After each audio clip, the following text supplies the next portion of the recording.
Alan saw his teacher pick up her dentures and put them on, covering her two long fangs. Terrified, he covered his mouth and ran back to the classroom at once. Shortly after, the teacher gave each student a piece of delicious chocolate.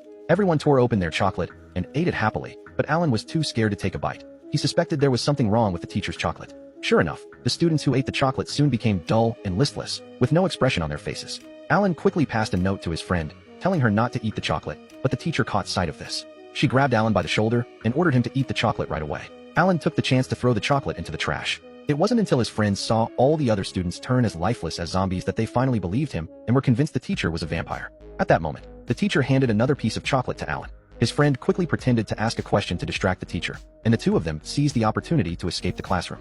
The teacher was so angry that she scratched the desk fiercely with her nails. Alan opened the school's history book and discovered that this vampire teacher had existed for 100 years, feeding on children. Determined to save the other students, they climbed over the school wall that night and sneaked into the teacher's house. The teacher pulled back the curtains. It was a full moon that night. She closed her eyes and bared her fangs. A boy accidentally let out a scream, which alerted the teacher. She came out to search around, but Alan and his friends had already slipped into the house through the back door. The inside of the house was in a terrible mess, and there was a pot on the stove with something strange boiling in it. They spotted an unfamiliar figure, walked over, and turned the person around, only to find it was the dean, who had lost consciousness. Just then, the teacher returned. They hurried to hide, but the teacher still smelled the children. She grabbed one of the boys and stretched out her long tongue, ready to attack. Alan immediately rushed forward and crashed into the teacher. At this critical moment, the bell suddenly rang. The teacher covered her ears in agony, and they took the chance to escape.